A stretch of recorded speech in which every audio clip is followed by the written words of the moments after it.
मैं एक कविता कह देता हूं, ये मेरे जीवन की सबसे अच्छी कविता है कि नहीं मुझे नहीं पता, लेकिन चंद्रभान जी सच्ची कविता है। मैं वही पढ़ रहा हूं जिसकी आपने मैं करगिल में सैनिक की चिट्ठी, मेरे एक चर्चित कविता है, मैं उसे पढ़ देता हूं। राजस्थान के बारे में कहा जाता है कि हाँ, मरना और मारना बचपन में हमें लोरियों में सिखा दिया जाता है। ये कोई नई बात नहीं है साहब। शीश देने की कला में क्या अजब है, क्या नया है, ये तो हमने बचपन में सीख लिया। शीश देने की कला में क्या अजब है, क्या नया है। शीश कटने पर लड़े कबंध, वीर की तभी रवानी है, प्राणी हिंदुस्तानी है, रक्त ये राजस्थानी। वाह वाह, ये तो हमें खून में सिखा दिया गया। लेकिन ये सच्ची घटना ये, नीरज जहां पढ़े हैं, इनसे 2 साल पहले एक स्टूडेंट था मेरा, ये मेरे विद्यार्थी रहे हैं, और मेरे जीवन की यदि सबसे अच्छी कोई कविता है तो नीरज पवन है, जो आपके यहाँ एक बहुत बड़े पद पर है, IAS की बड़ी लॉबी पर है। इनसे पहले एक स्टूडेंट पढ़ता था नरेंद्र नाम का, वो करगिल के युद्ध में गया। बड़ी बात ये नहीं वो करगिल के युद्ध में गया, बड़ी बात ये है कि उसका 19 दिन पहले विवाह हुआ। दीपेंद्र शेखावत जी, इस भावुक सी रचना को आपको मैं पूरी समर्पित कर रहा हूं। 20 दिन शादी को, वो 21वें दिन करगिल की चोटी पर था। वहां उसने एक खत लिखा उस पत्नी के नाम, उस महबूबा के नाम, जिससे उसने 21 दिन पहले फेरे लिए। ये अलग बात है चिट्ठी इतना लेट गांव में आई कि उससे पहले तिरंगे में लिपटकर उसका शव गांव में आ चुका था। मैंने उस चिट्ठी को खोला, उसमें एक शेर लिखा था, भूल जाना की रात विनीत चौहान क्या चीखा क्या चिल्लाया, बस इस एक शेर को याद रखना। अनेक करगिल की कविताओं पर शेर मुझे भारी लगा। उसने लिखा, यूं तो तुम्हारे इश्क पर ये जान भी कुर्बान है। कोई नई बात नहीं है साहब, जो लाजवाब बात है वो आपसे ताली अपने आप उठवा लेगी। यूं, उसने अपनी पत्नी को लिखा, यूं तो तुम्हारे इश्क पर ये जान भी कुर्बान है, पर मादरे वतन पे अपना इश्क भी कुर्बान। क्या बात है, मादरे वतन पे अपना इश्क भी कुर्बान, मादरे वतन पे अपना इश्क भी कुर्बान। जिस पीढ़ी को हम आवारा कहते हैं, बदमाश कहते हैं, उस संकल कहते हैं, उस पीढ़ी की भाषा क्या हो गई जब पर्वत की चोटियों ने आवाज लगाई। मैं तमाम युवा पीढ़ी को समर्पित करता हूं, बुजुर्गों से निवेदन करता हूं, हो सकता है मेरी पीढ़ी से कुछ गलती हो जाए, लेकिन उसे इसलिए माफ करते रहिएगा, जब कभी पर्वत को रक्त की जरूरत पड़ेगी तो हमें इस जवान पीढ़ी की बहुत याद आएगी। बस यही से मैं अपनी कविता शुरू करता हूं। कविता, एक सैनिक है, लहूलुहान है, एक गन उसके स्टैंगन हाथों में, और एक खत अपनी मां के नाम लिखता है। यहीं से कविता शुरू होती है। मां तुम्हारा लाडला रण में अभी घायल हुआ है।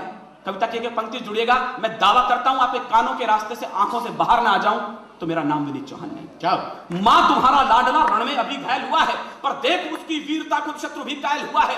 रक्त की होली रचाए मैं प्रलय कर दिख रहा हूं, रक्त की होली रचाए मैं प्रलय कर दिख रहा हूं। मां उसी शोणित से तुमको पत्र अंतिम लिख रहा हूं, मां उसी शोणित से तुमको पत्र अंतिम लिख रहा हूं, मां उसी शोणित से तुमको पत्र अंतिम लिख रहा हूं। तो युद्ध था भीषण, कहां है कविता के पार की मैं देखना चाहता हूं। युद्ध था भीषण मगर न इंच भी पीछे हटा हूं, युद्ध था भीषण मगर न इंच भी पीछे हटा हूं। मां तुम्हारी थी शपथ मैं आज इंचों में कटा हूं, मां तुम्हारी थी शपथ मैं आज इंचों में कटा हूं, मां तुम्हारी थी शपथ मैं आज इंचों में कटा हूं। एक गोली वक्ष पर कुछ देर पहले ही लगी है, मां कसम दी थी जो तुमने आज मैंने पूर्ण की है। तो छा रहा है सामने लो आंख के आगे अंधेरा, पर उसी में दिख रहा है मां मुझे नूतन सवेरा। कह रहे हैं शत्रु भी मैं जिस तरह पैदा हुआ हूं, एक लाइन संभाला इस छोटे से ऑडिटोरियम में, कह रहे हैं शत्रु भी मैं जिस तरह पैदा हुआ हूं, लग रहा है सिंघनी की कोख से पैदा हुआ, लग रहा है सिंघनी की कोख से पैदा हुआ, लग रहा है सिंघनी की कोख से पैदा हुआ हूं, लग रहा है सिंघनी की कोख से पैदा हुआ हूं। तो ये न समझो मां की मैं चिरनींद लेने जा रहा हूं, ये तो हर किसी ने कह दिया, सैनिक चिर निद्रा में खो गया। मैंने एक पंक्ति में भारतीय संस्कृति गाने की कोशिश करी मोदी जी, ये न समझो मां कि मैं चिरनींद लेने जा रहा हूं, ये न समझो मां कि मैं चिरनींद लेने जा रहा हूं, मैं तुम्हारी कोख से फिर जन्म लेने आ रहा हूं, मैं तुम्हारी कोख से फिर जन्म लेने आ रहा हूं, मैं तुम्हारी कोख से फिर जन्म लेने आ रहा हूं। 2 पंक्ति पिता को लिखता है, सुनता हूं पिता सौभाग्यशाली होते हैं जिनकी अर्थी को उनके बेटे कंधा देते हैं। इतिहास में पहली बार हमारे जवान बेटे की अर्थियों को हमारे पिताओं ने, दादाओं ने कंधे दिए, मुखाग्नियां दी। झुंझुनू क्षेत्र में, शेखावटी क्षेत्र के अंदर हर परिवार में बेटे तिरंगे में लिपट कर आए। उस पिता को कैसा लगा होगा जिसने अपने जवान बेटे की अर्थी उठाई होगी।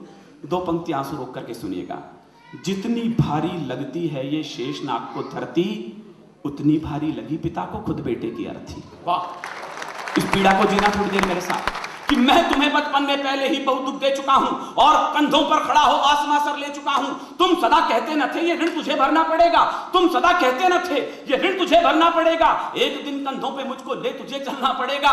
पर पिता वह भार अपना तनिक हल्का कर न पाया, तुम मुझे करना क्षमा, मैं पितृ ऋण को भर न पाया।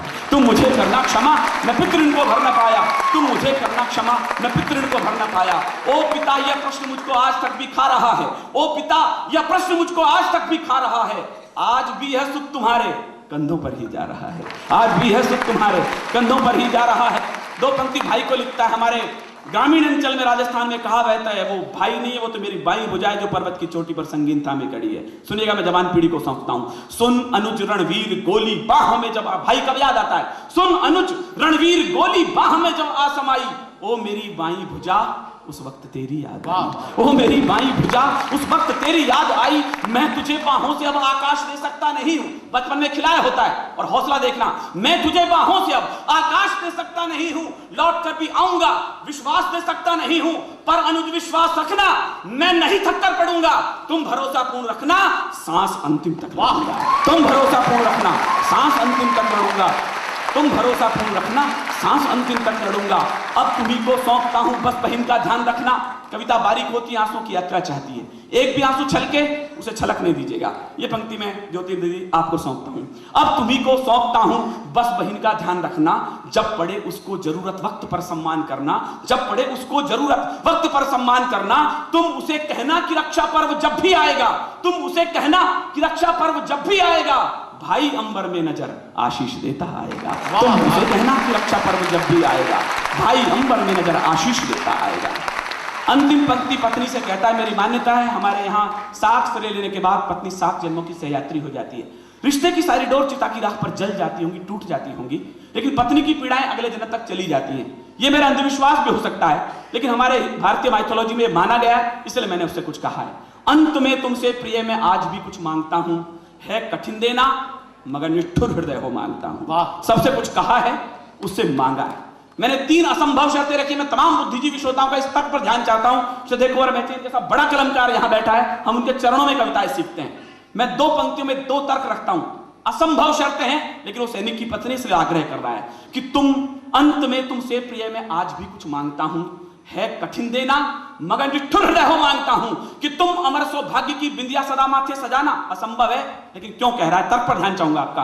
तुम अमर सौभाग्य की बिंदिया सदा माथे सजाना, हाथ में चूड़ी पहनकर पांव में मेहंदी रचाना, हाथ में चूड़ी पहनकर पांव में मेहंदी रचाना।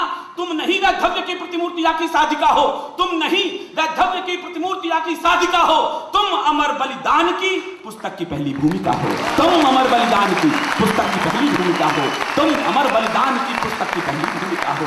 तुम अमर बलिदान की पुस्तक की पहली भूमिका हो। जानता हूं बालकों के प्रश्न को सुलझे न होंगे, जानता हूं बालकों के प्रश्न को सुलझे न होंगे। सैकड़ों ही प्रश्न होंगे जिनमें वे उलझे तो होंगे। पूछते होंगे कि पापा हैं कहां कब आएंगे, और हमको साथ लेकर घूमने कब जाएंगे। पापा हमको छोड़कर जाने कहां बैठे हुए हैं, क्या उन्हें मालूम है कि उनसे हम रूठे हुए हैं? क्या उन्हें मालूम है कि उनसे हम रूठे हुए हैं? तो तुम उन्हें समझाना कि वो जिद पे अड़ जाते नहीं हैं, और ज्यादा जिद करते हैं उनके पापा घर आते नहीं हैं। ज्यादा जिद करते हैं उनके पापा घर आते नहीं हैं। ज्यादा जिद करते हैं उनके पापा घर आते नहीं हैं। मैं यहाँ कुलदीप के हित शौर्य किस्से गढ़ रहा हूँ, एक आधी सी प्रतिज्ञा उसके हिस्से कर रहा हूँ। वंश की पावन धरोहर अब तुम्ही को सौंपता हूँ, और मैं दुश्मन की गोली बन प्रभंजन रोकता हूँ। तुम अकेली हो, नहीं धैर्य को खोने न देना। भर उठे दुख से हृदय पर आंख को रोने न देना। भर उठे दुख से हृदय पर आंख को रोने न देना। अंतिम 4 लाइन पढ़ता हूं, मैं आपसे विदा चाहता हूं, और उस सैनिक के लिए आपकी जितनी तालियां उठेंगी मेरा मन भी आपके साथ जुड़ेगा।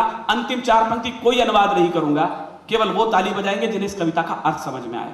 न समझ में आए आप खामोश रहिएगा। मुझे लगेगा मेरे लिखने में कोई कमी रही होगी, आपके सुनने में कोई कमी नहीं है। मैं अंतिम निवेदन करता हूं, 4 लाइनों में कविता विराम लेता हूं। सैनिक भी विदा लेता है। तुम अकेली हो, नहीं धैर्य को खोने न देना।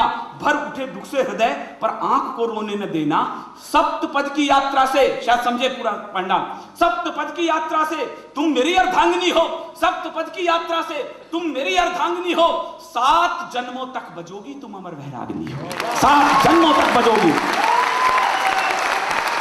7 जन्मों तक बजोगी तुम अमर वैरागिनी हो।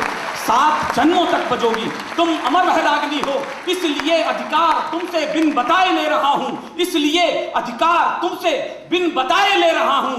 मांग का सिंदूर तेरा मातृभू को दे रहा हूं, मांग का सिंदूर।